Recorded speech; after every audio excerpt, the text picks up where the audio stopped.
están? Estamos de vuelta con un nuevo webinar contra la infodemia, cómo combatir la epidemia de desinformación, en realidad ya la pandemia de desinformación, y estamos con Laura Summer, directora ejecutiva de Chequeado, el primer medio en América Latina que empezó a hacer fact-checking especializado, primero chequeando las mentiras de los políticos y ahora también adaptando todo su contenido a una cobertura muy especial a través de la TAM Chequea, que muchos de los que están siguiéndonos en esta webinar conocen ya o son integrantes de esta red, de la que Laura nos va a hablar más en detalle de cómo estamos trabajando, de cómo Chequeado también ha logrado articular este esfuerzo para poder hacer un trabajo que es urgente.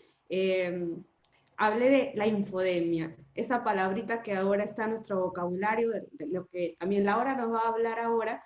Y bueno, sin más preámbulo, hola Laura, ¿cómo estás? Muchas gracias por participar. No, hola Fabiola, muchísimas gracias a ustedes por generar estas oportunidades y estos espacios que siempre son muy útiles, pero creo durante la pandemia son especialmente relevantes. Gracias a vos personalmente y gracias al International Center for Journalists, insisto, por el espacio y por generar esta oportunidad. Y gracias a todos los que están conectados. Sé que si son periodistas están lidiando con más tensiones y más exigencias que en otros contextos y en otros momentos, y que se hagan el tiempo para estar del otro lado, es algo que desde, digamos, lo más personal quiero agradecerles. Sí, y todas las redacciones, cuando la pandemia llegó a sus países y cuando ya estaba saliendo de China y llegando a otros continentes, empezaron a preocuparse por el contenido que estaba circulando en WhatsApp, en Internet, y empezaron a tener que asumir el desafío de verificar todo lo que Claro. llegaba. ¿Cómo ocurrió esto con Chequeado y con la Sí, red Latam Chequea? Cuéntanos un poco, Laura. claro. Bueno, lo primero para dar un poco de contexto, Fabiola, vos mencionabas, Chequeado es una organización que está en línea desde octubre de 2010. Cuando empezó no había muchas organizaciones dedicadas al fact-checking en el mundo, había solamente 3 en Estados Unidos, 2 en Francia y 1 en Inglaterra. Y bueno, los que estamos en la América Latina sabemos que los sistemas de estadísticas, las leyes de acceso a la información en esos países son en general eh, distintas o presentan menos desafíos que en muchos de nuestros países, donde el acceso a la información y la calidad de nuestros datos es más pobre. Entonces, cuando empezamos, no teníamos pares en la región con los que interactuar y discutir cómo hacer frente a esos desafíos que la práctica del fact-checking, pero en contextos como los nuestros, necesitaba. Entonces, en 2014 creamos esta red que se llama LATAM Chequea, que hoy nuclea trabajando contra la pandemia y contra la infodemia, que ahora vamos a precisar un poco el concepto que acuñó la OMS. Hoy nuclea a 28 medios y organizaciones de 17 países, que básicamente lo que estamos haciendo es compartiendo nuestro contenido, nuestras prácticas y nuestros desafíos para ser más veloces y para llevarle mejor información a nuestras audiencias. No estamos en un momento ni de celos, ni de primicias, ni de nada de eso. Se viene hablando hace años de la importancia de la colaboración. Ahora no es solo importante, es indispensable, es urgente. Y lo que hicimos, que esta es tu pregunta, ¿qué hicimos desde Chequeado? El primer caso en la región, como muchos de ustedes saben, se detectó en Brasil el 25 de febrero. Ya la primera semana de marzo, el primer caso en Argentina fue el 3 de marzo, el primer caso reportado. Esa misma semana hicimos una convocatoria, básicamente fue un mail a quienes ya participan de esta red, que aclaro es una red informal, es una red de comunidad y de práctica, de compartir en general aciertos, pero muchas veces también obstáculos o errores. un mail entonces de Olivia Sor, que es quien coordina habitualmente esta red, diciendo, hey, colegas, imaginamos que todos estamos en la misma, ya vimos lo que pasó en Asia, ya vimos lo que está pasando en Europa y en Estados Unidos, antes de que todo esto que estamos viendo venga con más fuerza a nuestra región, coordinemos cómo vamos a hacer para hacer más fácil y mejor nuestro trabajo. Y bueno, la verdad es que no hubo que perseguir a nadie, porque la respuesta de todos fue, sí, yo me apunto, sí, yo empiezo, sí, yo estoy haciendo esto, y me vendría bien ser parte. Y la red está funcionando así, está funcionando con todos estos medios dispuestos a compartir su contenido, obviamente respetando la cita, invitando a las audiencias, por ejemplo, de Argentina, a que conozcan los contenidos de los colegas de Colombia, o de México, o de Perú, o de otros lados. O sea, fijamos algunas reglas de cómo citarnos y cómo linkearnos, insisto, para invitar a audiencias de países distintos a conocer nuevos medios y nuevos colegas. Y también nos pusimos de acuerdo en generar una base de datos común que se asegurara que estuviera actualizada no solo las verificaciones y las desmentidas, sino también las medidas que iban adoptando nuestros gobiernos. ¿Por qué nos pusimos de acuerdo en esto? Porque creemos que nos repiten sanitaristas y expertos infectólogos de todo el mundo, la pandemia es dinámica, tenemos que tener eso muy en cuenta, eso afecta la manera y las prácticas con las que muchas veces los periodistas nos movemos. Lo que hoy es acorde a la última recomendación de OMS, en 5 días o en 10 días puede haber cambiado. Quizá el caso más claro para todos es el de las tapabocas o los barbijos. Y bueno, lo que buscamos hacer es que todos los colegas tuviéramos en un mismo lugar las referencias de los demás, de todo aquello que había sido desmentido y también de las medidas que iban adoptando sus gobiernos. Lo que hicimos fue crear 2 bases de datos. No es que no nos dimos cuenta o no nos alcanzaron los recursos esta vez, y por eso la base de datos no se ve bien en mobile, sino que se ve en desktop. Mejor, o sea, la recomendación es que si entran a la base de datos de LATAM Chequea, traten de hacerlo desde un ordenador. Lo que buscamos fue que la base tuviera muchos filtros y criterios de búsqueda que nos permitiera encontrar rápido y bien los contenidos que estábamos buscando, pensando especialmente que fuera un insumo para periodistas, no solo chequeadores, periodistas de cualquier medio, para investigadores, para políticos o funcionarios, y ojalá también para ciudadanos interesados, pero no fue necesariamente lo que buscamos. Imaginamos que los ciudadanos van a estar ingresando a los distintos medios con los que suelen informarse, y esta base lo que va a estar haciendo es permitirnos a nosotros hacer nuestro trabajo de manera más rápida y de manera certera, que es algo importante cuando uno le hace frente a la desinformación. Laura, estamos ya en Facebook Live también y nos sería súper útil que nos cuentes un poco con las exposiciones visuales que nos traes para esta charla, para este webinar. Justo lo que Laura mencionaba, el sitio web donde están alojados los chequeos de más de 20 países de América Latina y también de España, se puede visitar.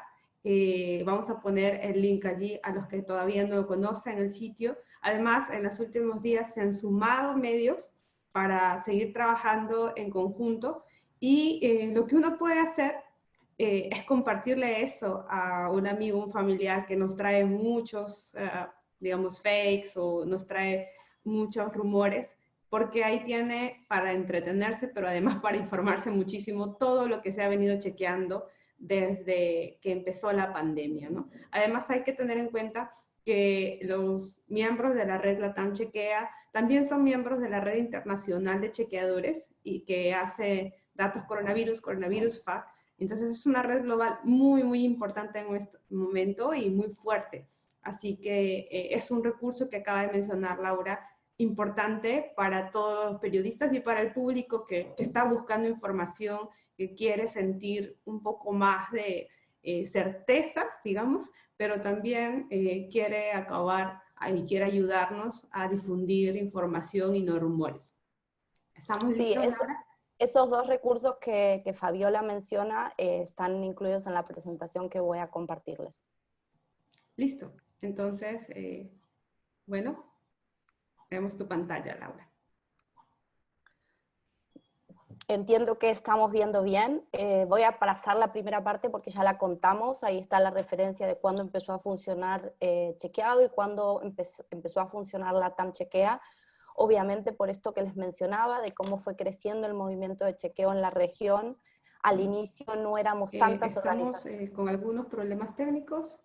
Creo que se congeló la pantalla de Laura, pero ya vamos a tener de vuelta conexión con ella. ¿No me escuchan?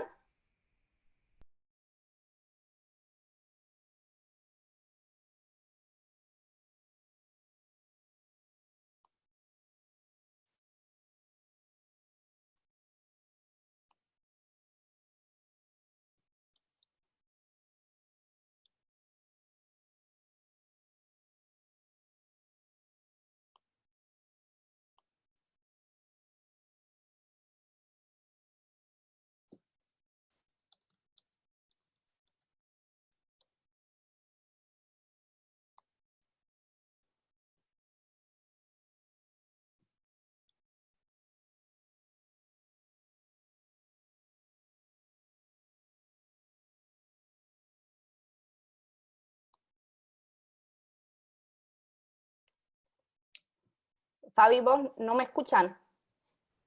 Sí te escuchamos, Laura. Teníamos algunos problemas técnicos, pero Ah, perfecto. de vuelta.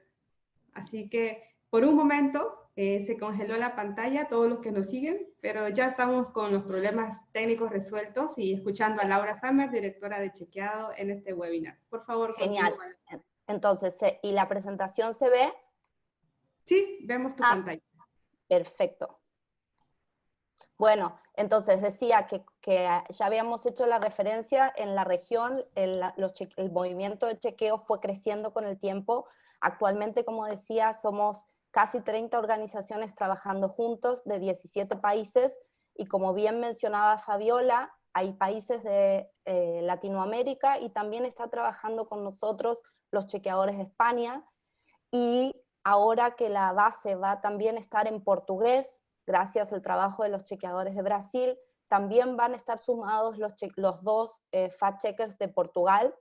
Esto obviamente tiene que ver con que, como ustedes saben, la pandemia llegó antes a otras regiones y esto para nosotros en términos de información es una ventaja, porque a veces ya sabemos cuáles son las desinformaciones que van a venir a medida que la pandemia avance. Por ejemplo, cuando el sistema de salud empieza a tener contagios de médicos o cuando en los lugares donde no logra que la curva se aplane, empiezan a aparecer desinformaciones vinculadas a la capacidad de las terapias intensivas o el mal funcionamiento de los respiradores, bueno, ventiladores, es como se dice en otros lugares, etc.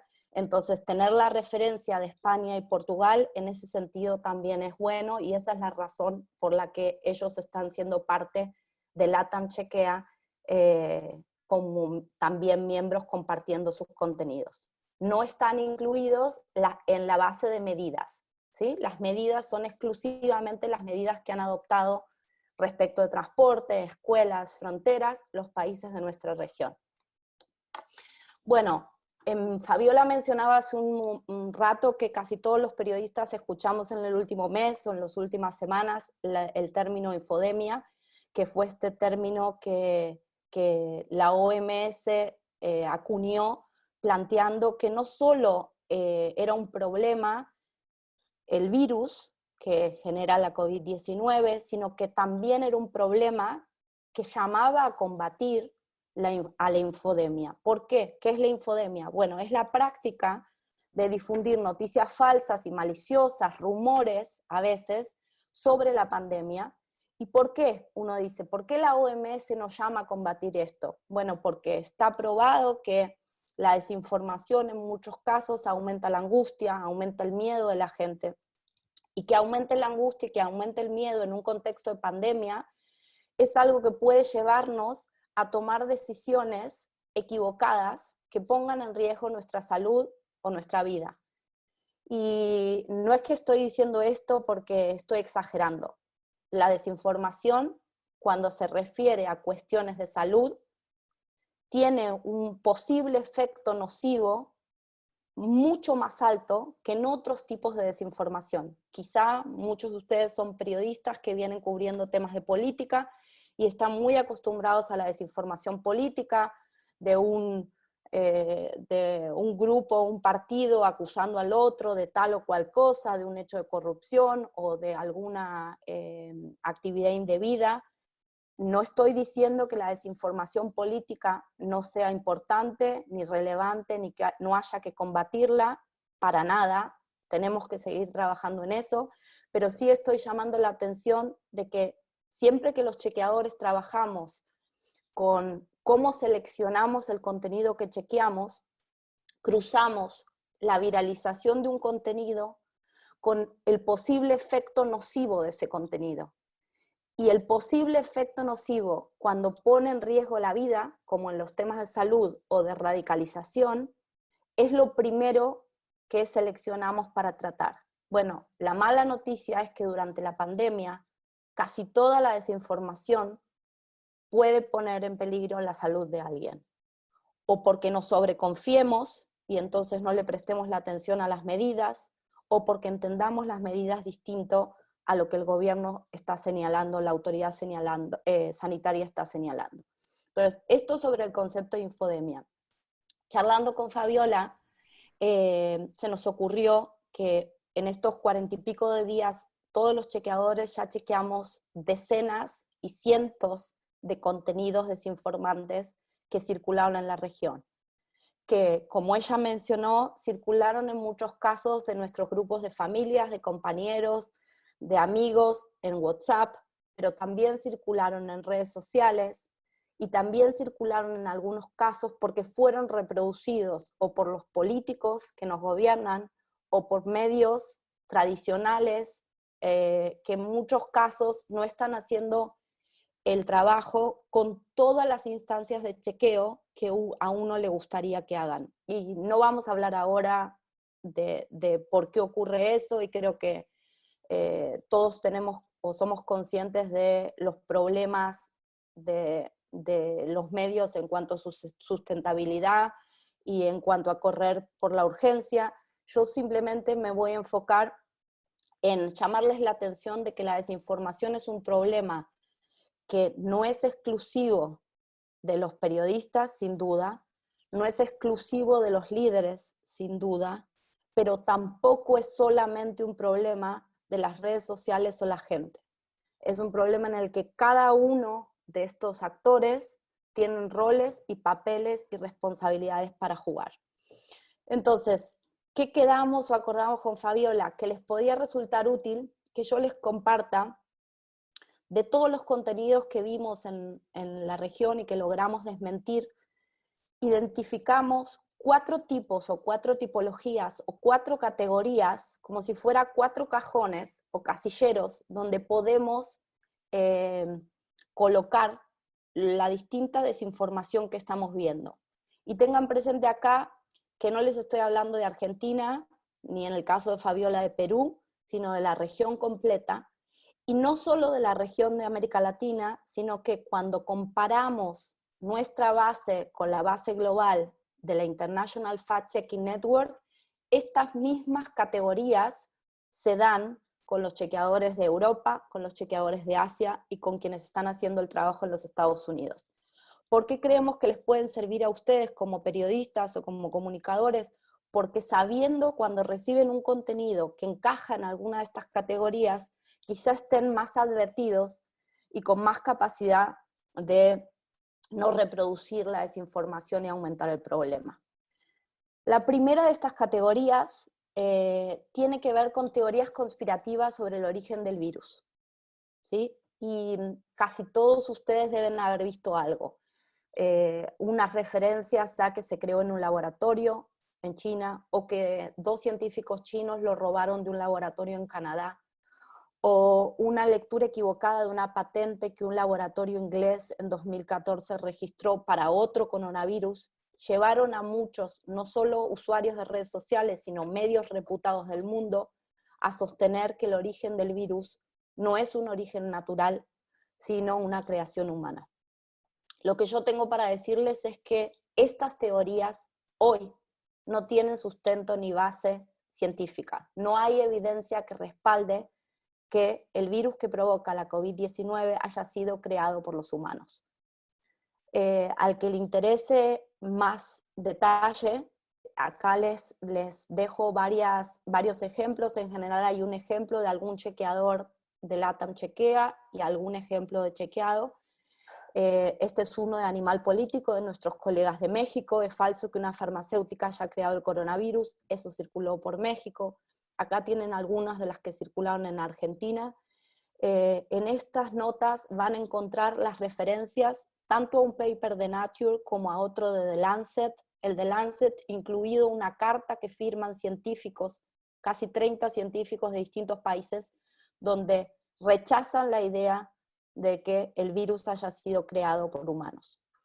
Tengan presente que no es nuevo en la historia de la humanidad la conspiración amarilla o la conspiración que viene de Oriente a invadir Occidente. Estén advertidos sobre eso y sean especialmente cuidadosos con los contenidos que aparezcan en esta línea. No sé, Fabi, si querés interrumpir o comentar, o si sigo adelante con la siguiente categoría. Sí, me gustaría solo agregar esta frase que es súper útil de Carl Sagan, que si en muchos casos hay informaciones que nos parecen extraordinarias, como ya se descubrió cómo fue el origen, necesitaríamos evidencia extraordinaria, ¿no? Para afirmaciones extraordinarias, evidencia extraordinaria. Y eso es lo que precisamente no hay ahora, que la ciencia está trabajando a un ritmo que la ciencia siempre ha tenido, y en este momento está corriendo contra el tiempo, pero no hay esta información que muchas veces las personas están buscando de categórica en todos los casos, ¿no? Que es lo que buscamos, pero bueno, recordar esa frase para los colegas y para el público. Claro, sí, esto mismo lo vamos a retomar en la tercera tipología y es muy útil esto que señalas, pero es cierto, a afirmaciones extraordinarias pidámosle evidencia extraordinaria o exijámonos a nosotros encontrar esa evidencia extraordinaria antes de reproducir un título que aunque nos traiga certeza o paz o nos quite el miedo por un ratito, quizá cuando revelemos que es falso nos traiga más miedo, más angustia o más pánico. La siguiente tipología que vemos tiene que ver con cómo se contagia y expande el virus. Y así como en la primera señalábamos, y si usáramos los términos en inglés que distinguen entre disinformation y misinformation, probablemente en la primera tipología dijéramos que estamos frente a disinformation, esto es algún grupo o alguna persona que quiera adrede, con intención, con dolo, generar contenidos falsos para perjudicar a otro. Pensemos que la geopolítica mundial de la pelea de China y Estados Unidos no ayuda en esto. En esta segunda tipología de cómo se contagia y expande el virus, quizá no estemos frente a disinformation, sino más vale a misinformation. Y por favor, colegas, no me tomen como que esto lo estoy aseverando, porque sería poco serio de mi parte, porque no hemos hecho estudios en profundidad sobre esto, sino que estoy compartiendo con ustedes unas primeras impresiones sobre lo que estamos identificando como desinformante. Pero así como en el primer supuesto, primera categoría del origen del virus, imaginamos que hay disinformation, en este segundo lo que vemos es en línea con lo que decía Fabiola, que la ciencia no tiene respuestas para todas nuestras preguntas, para las preguntas legítimas que millones de personas, muchas de ellas pasando cuarentenas en su casa, se hacen sobre, bueno, ¿cómo me contagio? ¿Cómo protejo a mis hijos? ¿O cómo protejo a los adultos mayores que comparten domicilio conmigo? ¿Me voy a contagiar con la piel también? ¿O una fruta me puede contagiar? O tal cosa. Entonces, aparece bastante desinformación sobre esto. La mención que yo les refiero fue un paper y una nota que generó Salud con Lupa sobre una lectura equivocada de un paper que descubrió que el virus permanecía algunas horas en ciertas superficies. Una lectura errada de ese paper, probablemente por falta de periodistas habituados a leer papers o a reportar sobre temas científicos, llevó a decir a muchos que con solo abrir la ventana y podíamos contagiarnos, como si fuera una enfermedad similar al sarampión. Eso, al menos lo que hoy nos marca la evidencia, no es así. Es importante entonces que cuando reportemos sobre estas cuestiones, dejemos de lado por ahí las afirmaciones categóricas y pongamos siempre en perspectiva que, como decía Fabiola, la ciencia tiene procesos, muchos de los cuales, por la pandemia, la urgencia de la pandemia y lo novel o lo nuevo de esta enfermedad, está pasando por alto. Entonces, estamos accediendo como periodistas a investigaciones científicas que no en todos los casos pasaron por todos los filtros que habitualmente la ciencia tiene, por ejemplo, de peer review, de publicación en un journal. ¿Por qué? Porque los científicos están dispuestos a compartir con otros colegas los hallazgos para que otros repliquen idealmente el mismo estudio y esa evidencia sea más firme. Pero esto, los periodistas no podemos obviarlo. No todos los estudios científicos que están llegando a nuestras manos tienen el respaldo que en el pasado o que hace un año tenía cada vez que nos llegaba un paper que se había publicado en un journal.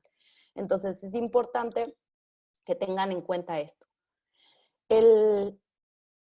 La siguiente tipología es quizá la más preocupante o la que más debe prendernos todas las alertas. Tiene que ver con las supuestas curas o tratamientos, ¿sí? Eso que todos estamos buscando, que como personas, como seres humanos sufriendo en medio de la pandemia, desearíamos que pase ya. Todos queremos que haya un tratamiento efectivo.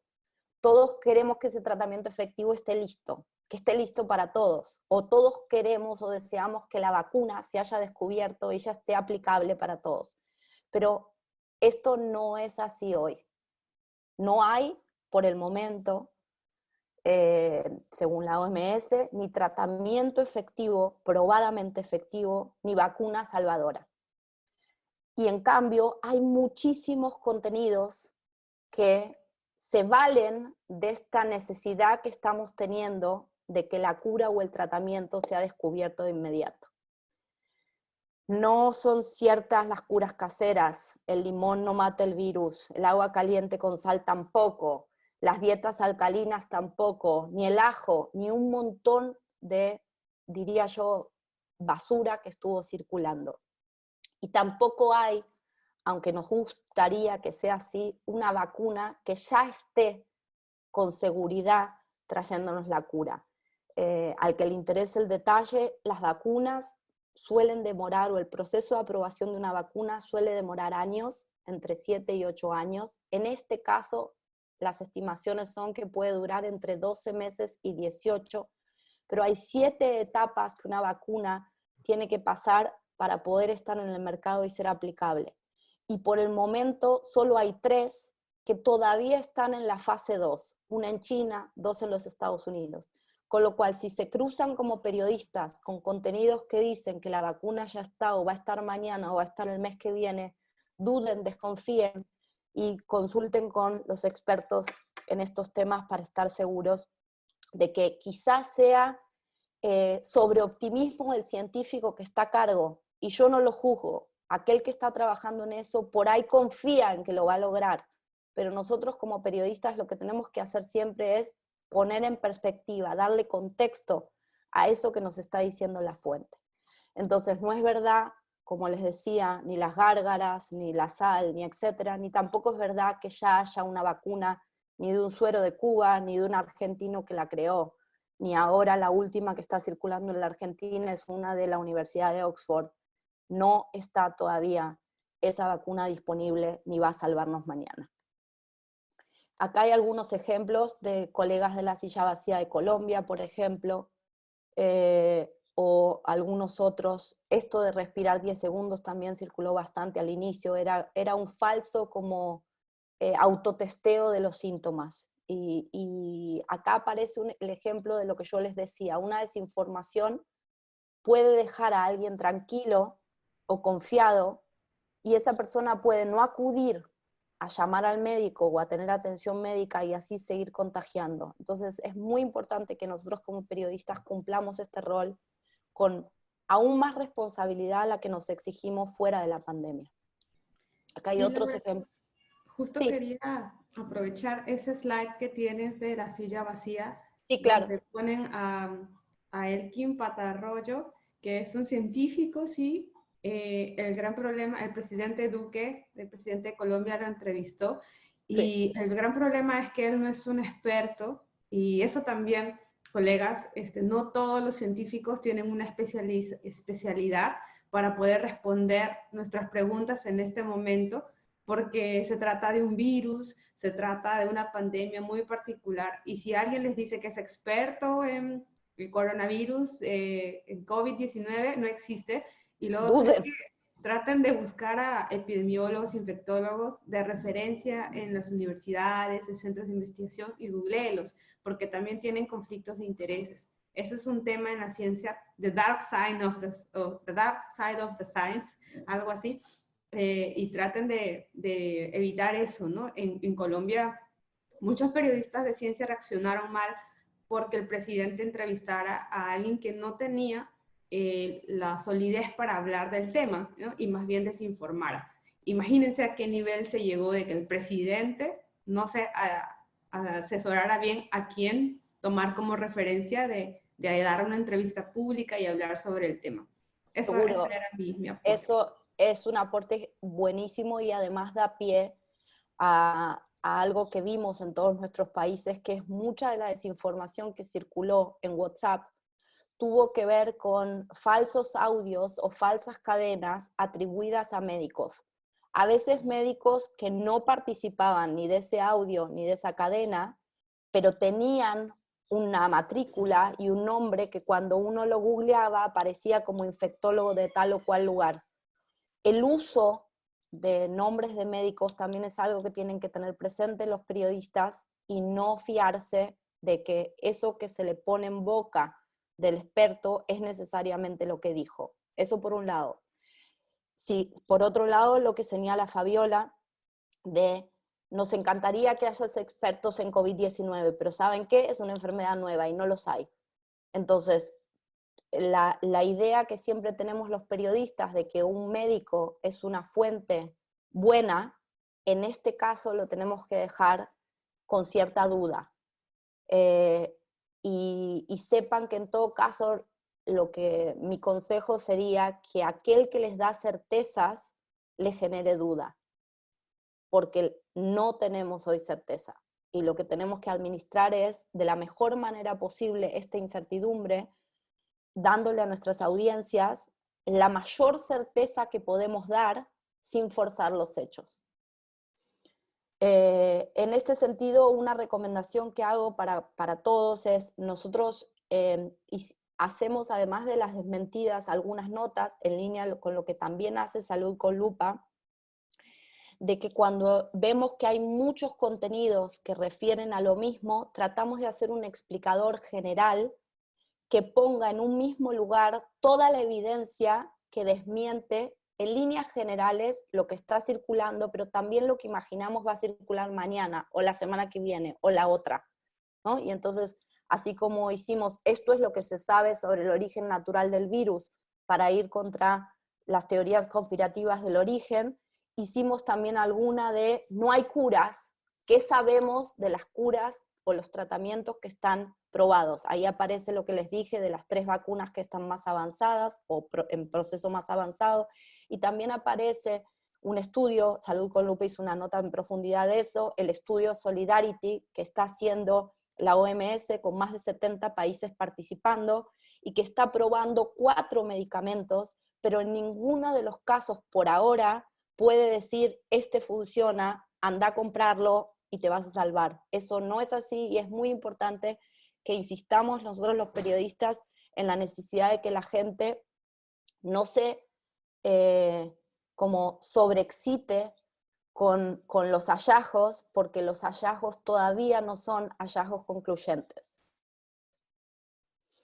La cuarta tipología tiene que ver, y también la vimos no solo en nuestros países, sino también en los otros continentes, con desinformaciones vinculadas a falsas medidas de los gobiernos o alcances de las medidas distintos a los que en realidad, si uno lee en detalle el decreto, la ley, la resolución, ve que en realidad no son o no señalan lo que la desinformación dice.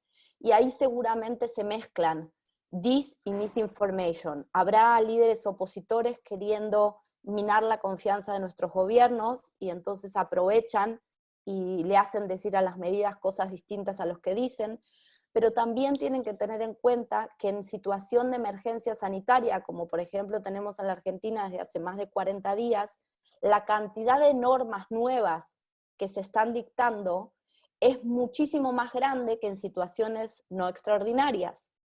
Y nuestros gobiernos no en todos los casos están comunicando cada una de esas normas de manera prolija, ordenada, con acceso a la información, con explicación para los distintos grupos etarios o con distintas capacidades en cuanto al lenguaje, etc. Entonces, tengan en cuenta que también hay una gran línea de desinformación vinculada a falsas medidas o alcances distintos a las medidas que están tomando nuestras autoridades. Ahí les puse una de Colombia Check, y estos también circularon en la Argentina y a mí me generan especial como rechazo. Son desinformaciones que se aprovechan de la situación de pobreza, de la dificultad que la pandemia trae, no solo en términos sanitarios, sino en términos económicos, a cientos de miles de personas.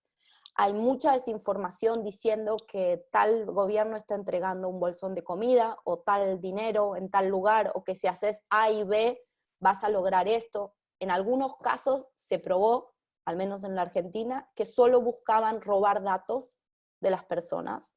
Era un típico caso de estafa electrónica, pero en otros casos es generarle la falsa expectativa a esta gente que de verdad la está pasando mal, muy mal. Circuló también, y lo deben haber visto en sus países, cuestiones o desinformaciones que decían que se caía internet, no solo nos íbamos a quedar encerrados en nuestras casas, sino encima incomunicados. Y en Inglaterra, y creo que algunos países de la región, también circuló algo vinculado a las antenas del 5G. Hay también ahí toda un oportunismo de mucha gente aprovechando la circunstancia singular del momento para hacer rodar contenidos que no tienen fundamento.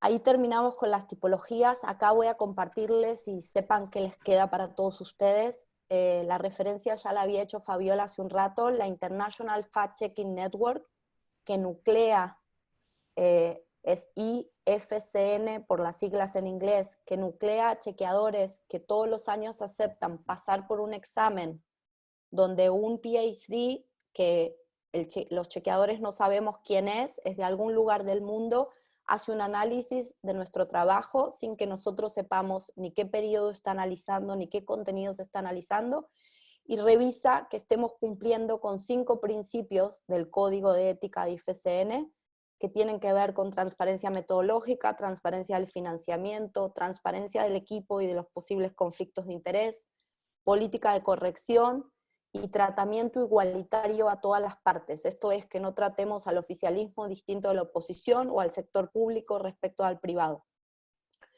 Este Coronavirus Fact no solo incluye a chequeadores con certificación de IFCN, sino que por la particularidad de la pandemia, IFCN abrió su base de datos también a otros chequeadores que estuvieran trabajando. Chequeadores certificados hay unos 80 y en la base de datos participan más de 100 medios. Esta base ya tiene más de 1.500 verificaciones, está en 16 idiomas. Todo lo que está en español y portugués también lo tienen en LATAM Chequea. No es que duplicamos trabajo, esto también sépanlo, no es que los chequeadores de Latinoamérica dijimos queremos competir con lo que está haciendo IFCN, para nada. Lo que decidimos hacer es pedirle a IFCN que genere una columna más donde se consigne la lengua, y automáticamente tomamos de la base global todo lo que sea español y portugués y lo traemos a la base latinoamericana.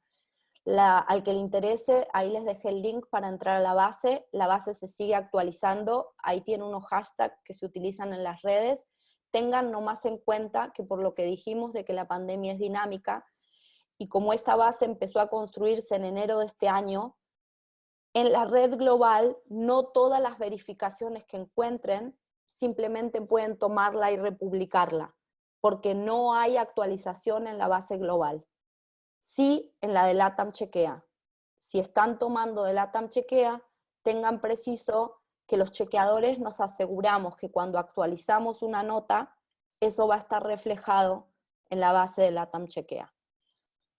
Ahí tienen el link y la referencia. Sepan, como les mencioné, que no solo van a encontrar las verificaciones, sino también las medidas que adoptaron nuestros gobiernos con el link, con la fuente oficial al decreto, la norma, no solo al reporterío o lo que explicamos nosotros, sino también a la fuente original. Y acá les dejo la referencia a un especial que estamos haciendo desde Chequeado, donde vamos publicando no solo contenidos nuestros, sino muchas veces contenidos de otros, obviamente con la debida cita y con especial valoración del trabajo de Salud con Lupa en todo lo que tiene que ver con explicadores científicos o médicos. Y ahí queda mi contacto y el WhatsApp con el que trabajamos y donde recibimos contenidos sospechosos de cualquier persona sobre lo que está circulando. Bueno, hasta acá la presentación, pero abiertísima a preguntas, dudas, cuestionamientos, abierta para conversar. Sí, justo Laura, que hacías mención al sitio donde de LATAM Chequea y se han sumado nuevos medios, también es una buena oportunidad para recordarles a los colegas y al público en general que está interesado en ayudar a combatir la desinformación, que pueden conocer los medios de sus países que están trabajando en esto, que de repente no les sonaba su nombre y han aparecido iniciativas desde varios frentes para ayudar. Entonces, ese es un punto, porque hay varios otros, no sé, plataformas, canales de distribución como YouTube, que no son confiables, que no necesariamente nos van a dar información, y estemos habituados a buscar quiénes son los medios que nos van a chequear información.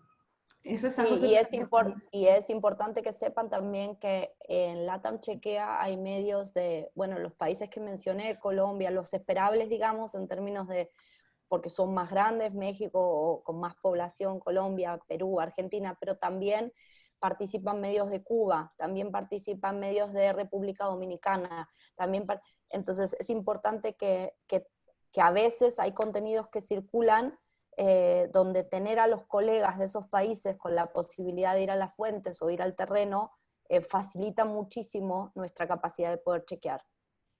Sí, así es.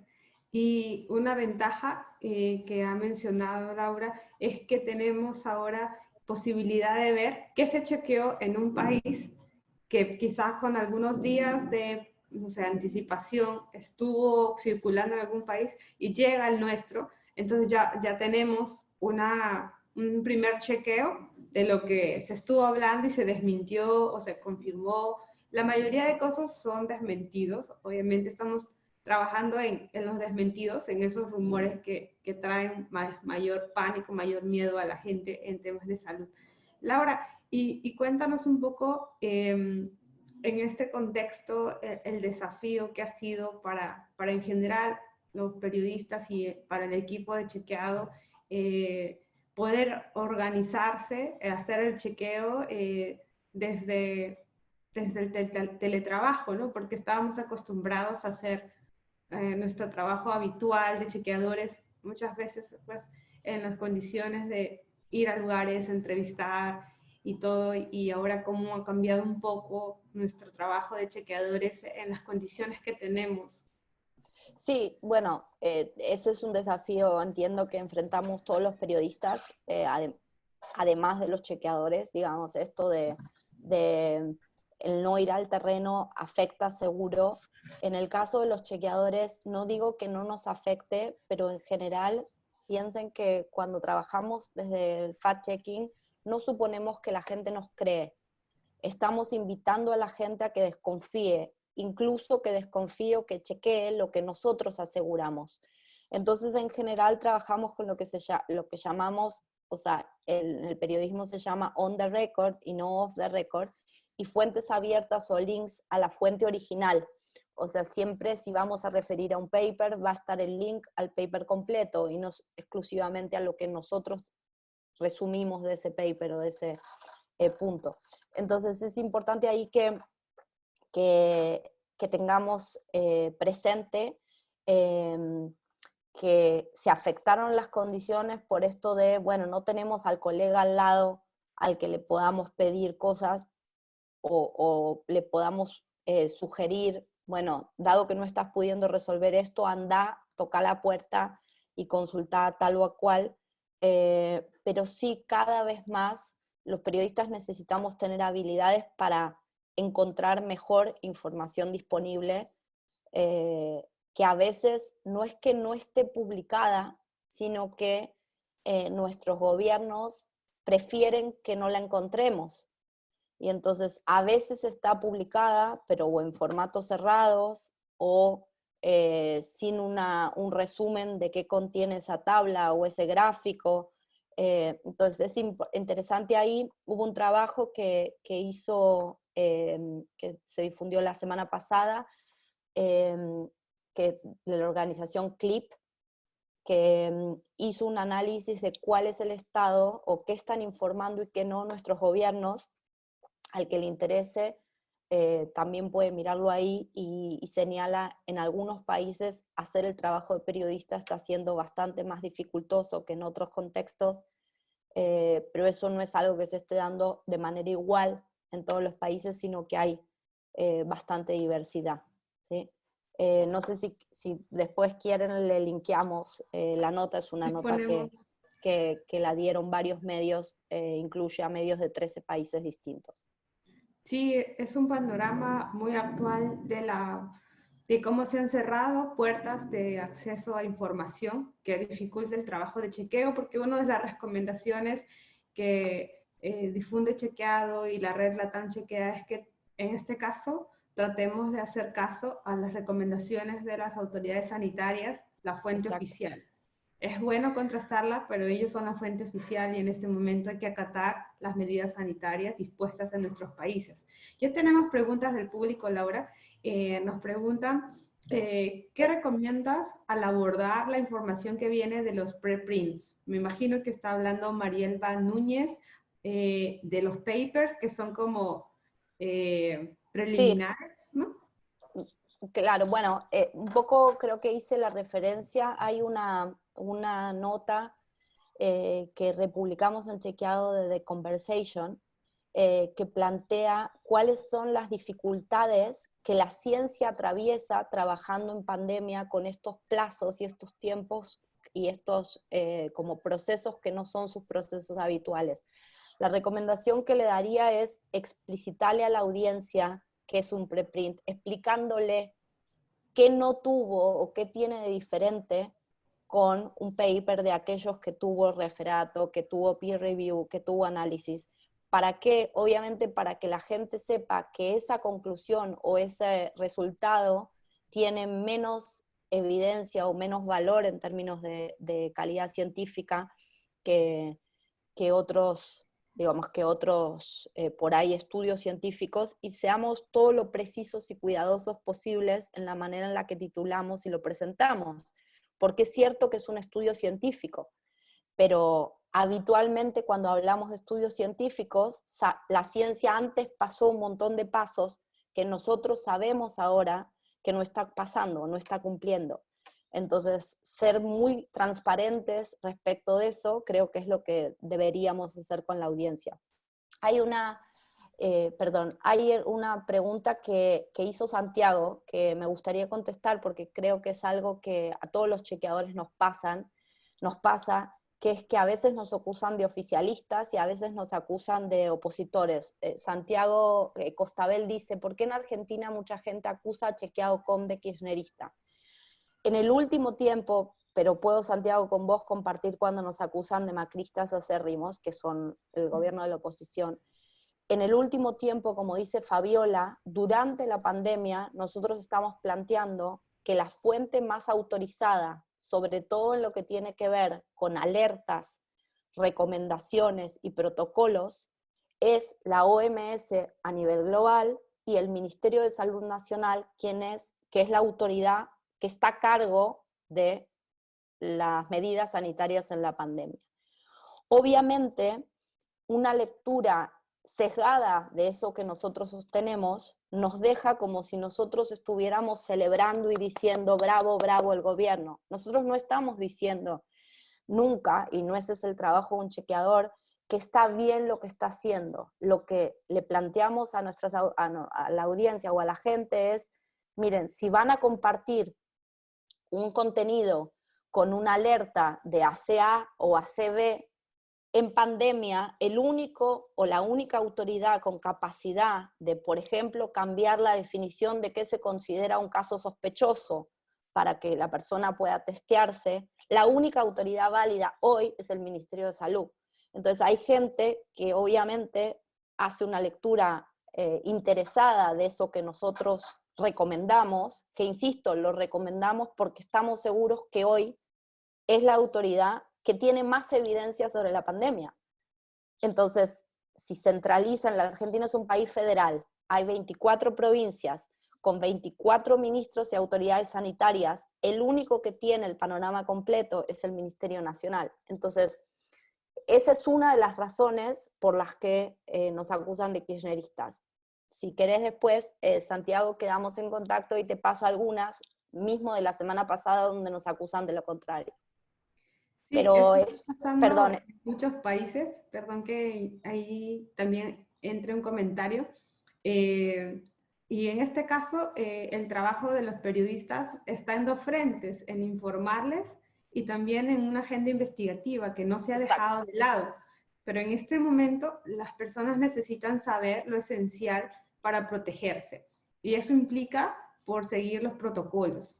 Es muy difícil en este momento desacatarnos, como si con eso estamos tratando de hacer una diferencia con lo que dicen las autoridades oficiales, ¿no? Por regla, muchos de los periodistas siempre contrastamos lo que dicen las autoridades oficiales, pero en este momento OMS, que está siendo muy golpeada también a nivel Sí. internacional, es el organismo más confiable que tenemos. Entonces no podemos desconfiar de ello porque no tendríamos un sistema sanitario global en este momento coordinándose en la medida de sus posibilidades para brindarnos la información que Y estamos esto, recibiendo.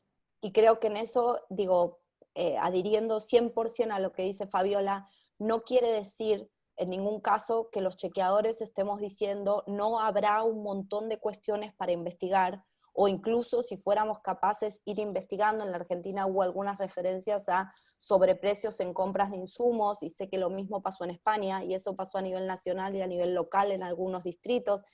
Nadie está diciendo que no hagamos eso. En lo vinculado a lo sanitario, estamos señalando que la autoridad más valiosa hoy día es la OMS a nivel global y los ministerios de salud de cada uno de los países, porque son la autoridad que está centralizando la evidencia que la ciencia está aportando, o los infectólogos o los médicos van recogiendo en terreno. Eh, Eso creo que vale que lo tengamos presente, y también tengamos presente que yo digo que parte del trabajo de alguien que contrasta los dichos con los hechos y los datos supone que aquel al que le señalamos que eso que dijo no se corresponde, como yo digo, está flojo de papeles, no se corresponde con los hechos o no se corresponde con la evidencia, no le encanta que se lo digamos. No, a nadie le gusta, digo, aún sin pensar en la mala fe, a nadie le gusta equivocarse.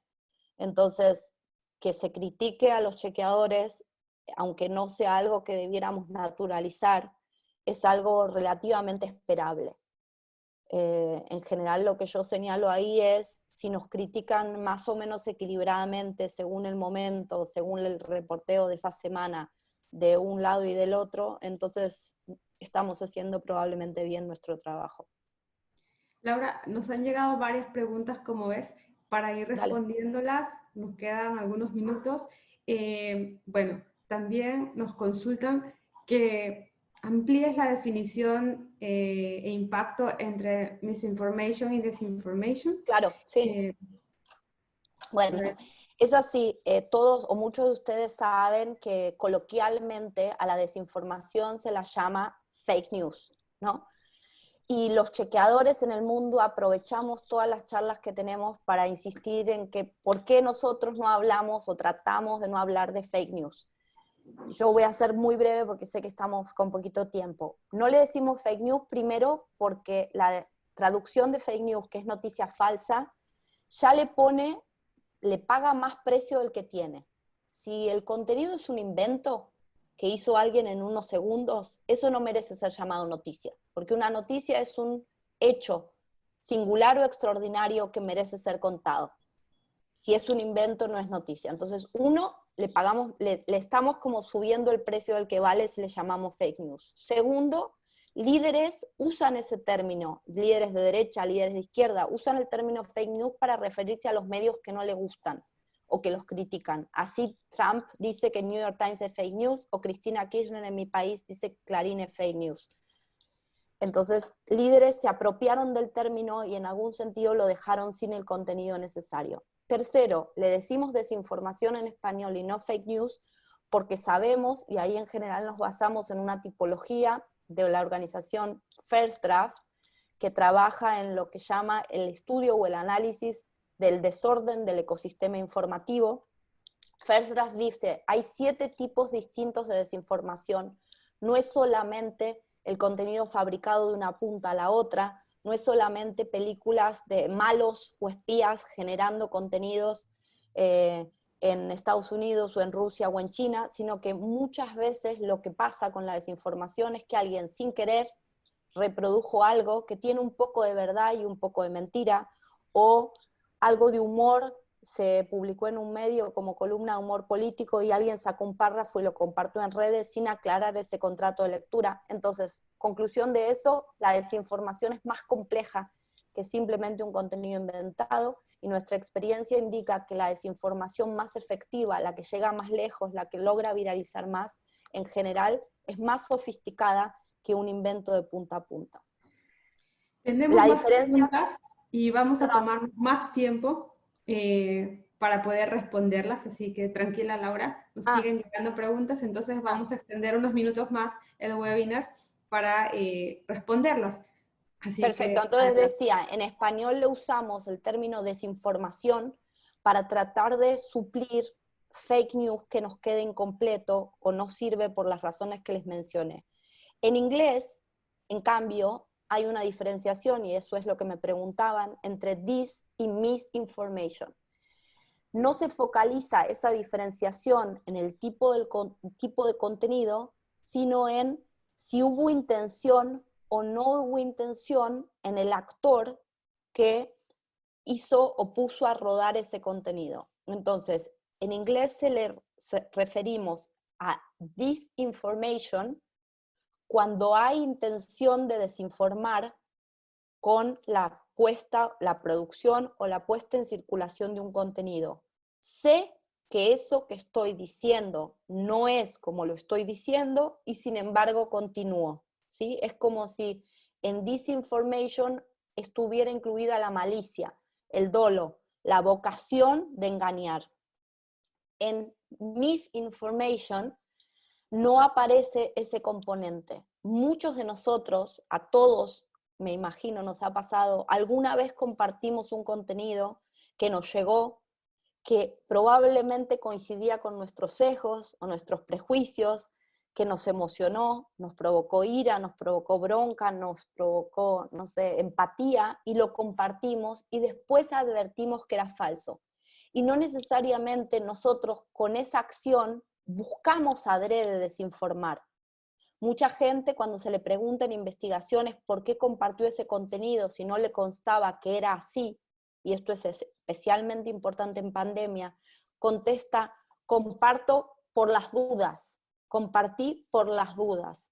Yo insisto en que en medio de la pandemia, con todas las características que hablamos sobre las debilidades de la evidencia por la velocidad con la que esta pandemia o esta enfermedad se expandió por el mundo, el comparto por las dudas tenemos que reemplazarlo por el por las dudas no comparto.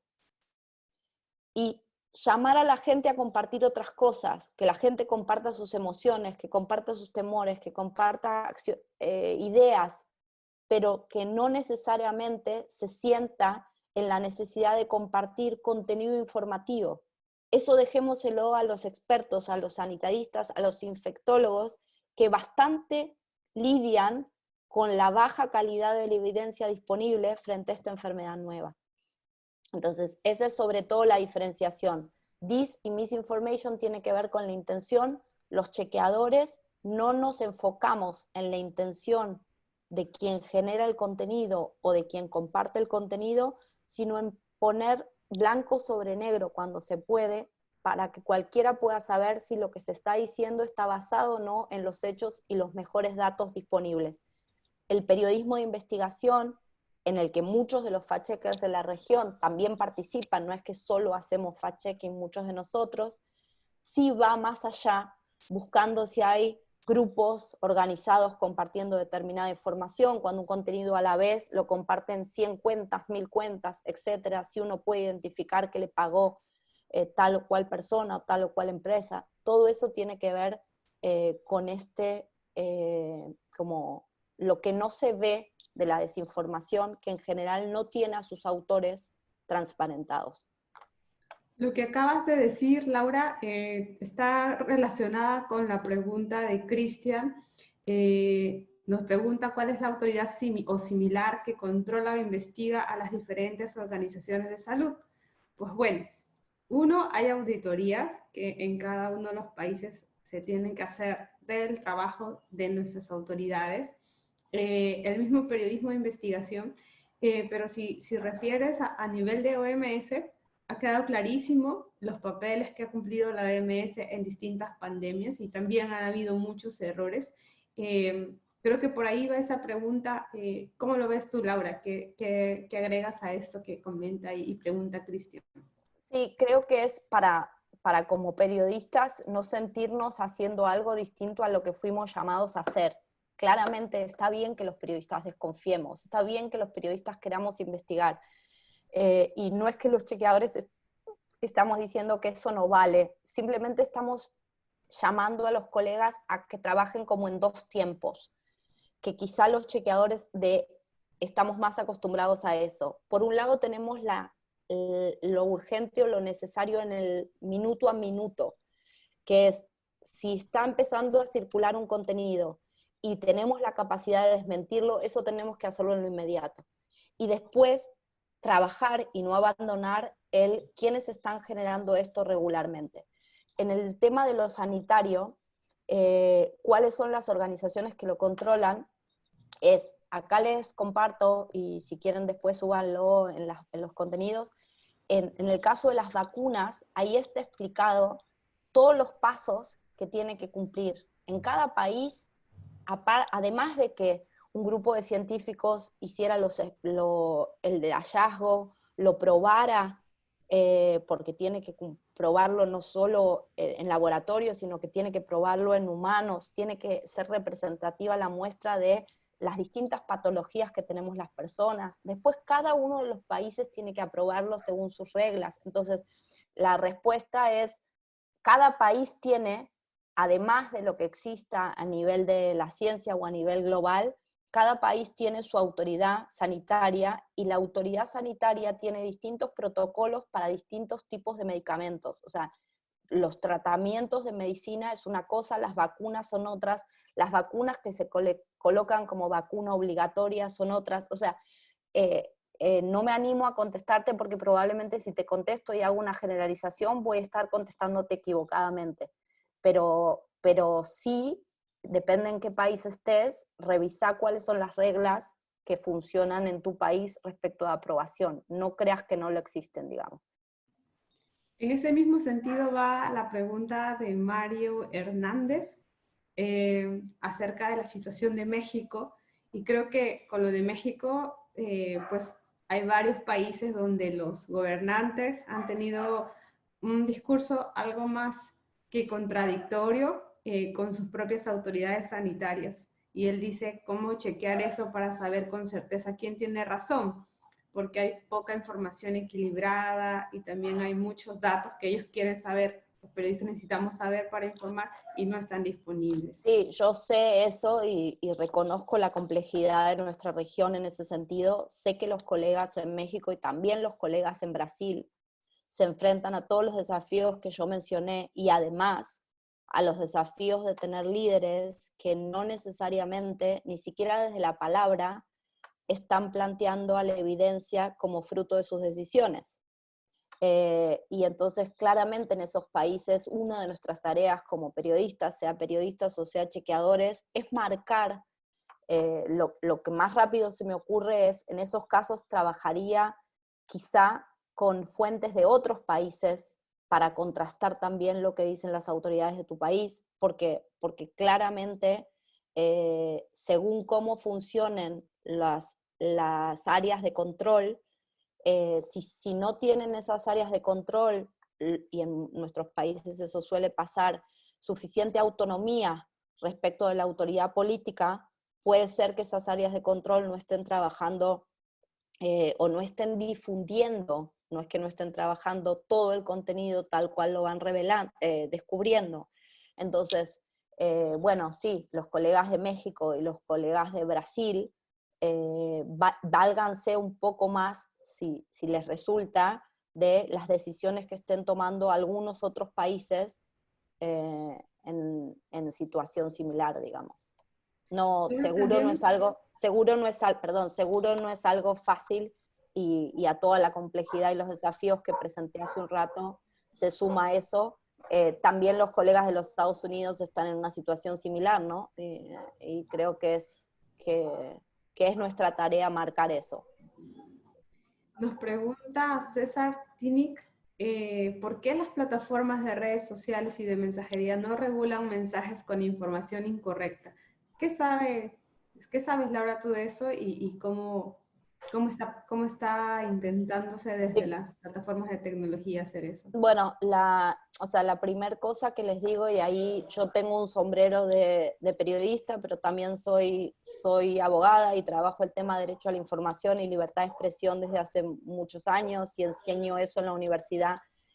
La primera cuestión que diría ahí es que todo lo que tenga que ver con regulación de la expresión, aún aquella que tenga que ver con la salud, tiene que tratarse con extremo cuidado. ¿Y por qué digo esto? Bueno, porque la Convención Americana sobre Derechos Humanos plantea que tenemos libertad en la expresión y no dice que la verdad es una condición de nuestra expresión.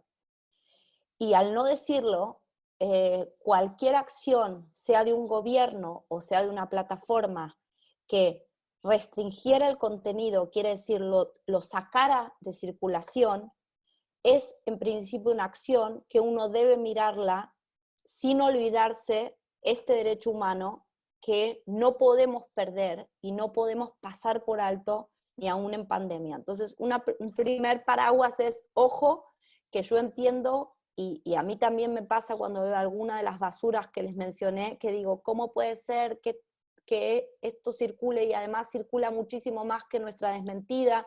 Porque claro, apela a las emociones, etc.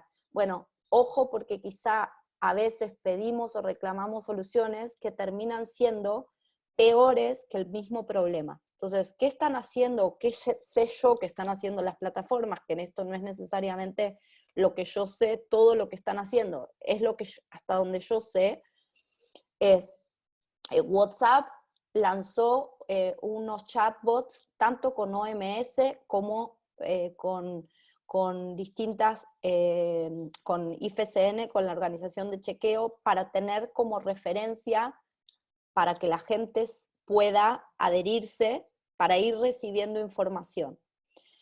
¿Eso es suficiente? Si ustedes me dicen, y probablemente no, porque la manera en la que funcionan WhatsApp, todos nosotros lo sabemos porque lo utilizamos en general, es que recibimos contenidos de amigos y familia, y en general uno a la familia y a los amigos le confía, le tiene como la guardia baja de la desconfianza, porque justamente por eso lo dejó entrar en su WhatsApp, por eso lo tiene ahí. Entonces, lo importante en este contexto es, así como señalábamos hace un rato, que no cualquier persona con guardapolvo blanco, por ser médico, puede tener una posición basada en evidencia sobre este tema, más así tenemos que tener en cuenta que no porque queramos a nuestro primo o a nuestro compañero de universidad, esa persona va a tener la información correcta sobre eso que nos está diciendo de la pandemia. Entonces, WhatsApp seguro hay algunas cosas que podría ser que en el pasado no hizo, lo nuevo que antes no lo hacía y ahora hizo es esto de referir a OMS y a los chequeadores, poniéndole la referencia a la nota que desmiente eso, y avisando también que tomó una medida más extrema que la que tenía respecto de la posibilidad de compartir mensajes. Quizá ustedes sepan, WhatsApp al inicio permitía que cualquiera le compartiera un mismo contenido a no importa cuántas personas. Después de la elección en India, redujo eso a 5 contactos, y ahora lo redujo cuando identifica que está siendo el contenido muy compartido, aun cuando no sepa de qué contenido se trata, lo restringe a 1. A mí ya me pasó con algunos contenidos que recibí, que intenté reenviárselo a los 2 editores de chequeado y tuve que hacerlo separado porque ya no me admitía un contenido que me habían reportado como, che, me llegó esto, y se ve que ya le había llegado a cientos de personas, y no me permitía. Eso por WhatsApp. Por el lado de YouTube, la verdad, hasta donde yo sé, no están haciendo nada, y eso es preocupante, y debiera tomarnos, debiéramos reclamar todos los periodistas de las maneras que podamos, que YouTube tome más en serio esto. Si hizo algo, yo no lo conozco, digamos, no hizo ningún programa oficialmente que conozcamos. Si está bajando contenido o advirtiendo contenido, eso no está del todo transparentado, así que ahí vale que reclamemos la transparencia. Y en el caso de Facebook e Instagram, trabajan desde hace unos años con un programa, desde 2016, con un programa que se llama Third Party Fact Checking, del que Chequeado es parte, que seguro tiene muchísimas cosas para mejorar, pero básicamente consiste en lo siguiente: cualquier usuario de la plataforma puede reportar que sospecha de que ese contenido es una noticia falsa. Cuando un usuario lo reporta o el algoritmo de Facebook lo identifica, no sabemos con qué patrones, eso no está transparentado. Lo que nos dicen es que a veces el algoritmo lo detecta porque se publica a la vez en varias cuentas, o porque leen los comentarios mayúsculas, signos de admiración y mucho tipo incredible, amazing, no, I can't believe it, etc. Entonces identifican esos patrones y lo ponen en una base que nos llega a los chequeadores como posible alerta de contenido desinformante. ¿Qué hacemos los chequeadores? Si lo vemos viral y con la posibilidad de daño alta, que en los temas de pandemia ya conté que pasa siempre, lo chequeamos. Si lo chequeamos y logramos desmentirlo, lo subimos a la plataforma a la desmentida, ¿sí? Si lo consideramos verdadero, también lo subimos.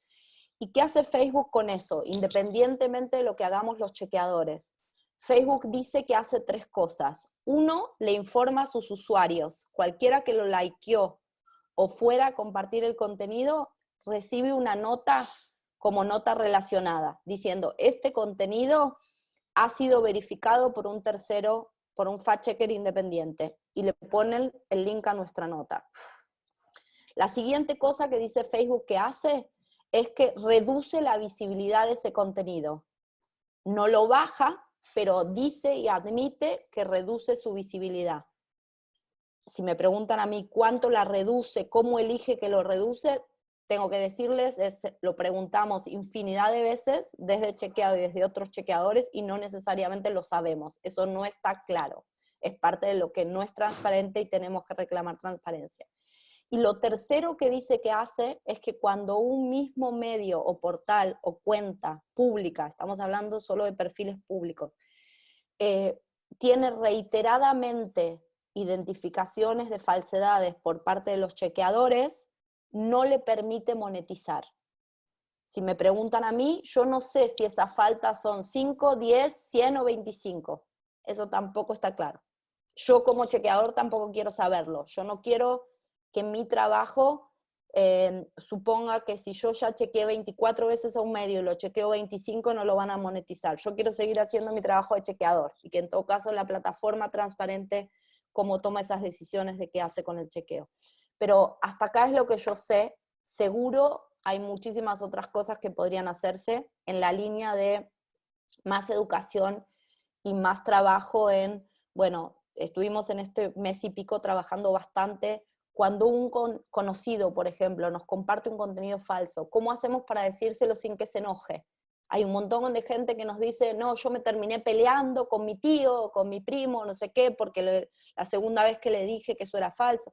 Entonces, hay muchísimo trabajo no solo de periodistas, sino también de los sistemas educativos formales y los sistemas educativos informales, en donde las plataformas podrían contribuir y comprometerse mucho más, que tiene que ver con data literacy, media literacy, y cómo trabajamos en que la gente sepa que la desinformación no es un invento de películas de espías, sino algo que pasa todos los días en nuestros teléfonos y en nuestros medios, y cómo estar más prevenidos y más protegidos. Tenemos dos últimas preguntas, ya llegando al final del webinar. Nos pregunta Mariana Sogethill. Ayer agencias internacionales compartieron que en Suiza esperan tener una vacuna en 6 meses. ¿Es recomendable que los medios con acceso a esas agencias publiquen estas informaciones? ¿Qué opinión tienes? Bueno, sí. No, Sí, dale. y voy Perdón. con la última pregunta, que es de Mari Gómez Becerra, que pregunta ¿cómo hacer para adherirse a la TAM Chequea? Dale. Entonces, a la primera que preguntaba Mariana es, bueno, en Argentina circuló no de Suiza, sino de Oxford, como les mencionaba hace un rato, diciendo que la vacuna iba a estar lista en septiembre. Mi recomendación ahí es, y puse un link para que cuando se publique en Facebook o cuando International Center for Journalists haga el reporte, lo refiera, hagan las precisiones de cuál es el proceso de aprobación de una vacuna y en todo caso dejen claro en qué etapa o estadio de ese proceso está la vacuna. En el caso de Suiza, no puedo hablarte del contenido porque no lo vi específicamente, pero si Fabiola lo vio, ahora me agrega, pero lo que puede estar pasando, que es lo que exactamente pasó con el investigador de Oxford, es este optimismo del que yo les hablaba. Puede ser que el investigador genuinamente esté pensando que lo logra, que va a poder tener esa vacuna lista. Ahora, nuestra tarea como periodistas es explicar que una vez que el hallazgo estuviera firme, hay pasos que podrán reducirse los plazos, pero esos pasos van a tener que cumplirse. Y si no, tenemos que advertirle a nuestras audiencias que eso no va a ser necesariamente una vacuna segura, porque si la vacuna no está probada en la población con las distintas patologías que la población tiene, por ejemplo, ustedes saben que una de las enfermedades que afecta en la letalidad de esta enfermedad es si sos diabético, si tenés problema cardíaco, etc. Si las vacunas no están debidamente probadas, teniendo en cuenta esas afecciones preexistentes de parte de la población, pueden provocar mucho daño. Entonces nuestra tarea es, vos me decís, ¿vos lo publicarías? Solo lo publicaría con todo este agregado. Entonces quizá deja de ser el título rimbombante, no es el título extraordinario, como decía Fabiola, sino un título mucho más medido, mucho menos exitista. Y en el caso de cómo sumarse a la TAM Chequea, es si sos miembro de un medio, escribime un mail y te pongo en contacto con Olivia, si sos un medio de LATAM Chequea o un académico que esté estudiando el tema de chequeo. Sumarse a la red es absolutamente libre, como les decía, es una red informal para compartir prácticas. Lo que sí nos aseguramos que ocurra es que aquellos que suben contenido a la base sean chequeadores o certificados por IFCN o que vienen haciendo su trabajo cumpliendo las metodologías y los estándares que nos aseguran que efectivamente podamos citarnos y no tengamos que poner a uno de nuestro equipo a rechequear al colega. Así que si te parece, Mari, poneme un mail o copiame en un mail y yo, según que me cuentes de a qué te dedicas y qué estás haciendo, vemos tu manera de vincularte.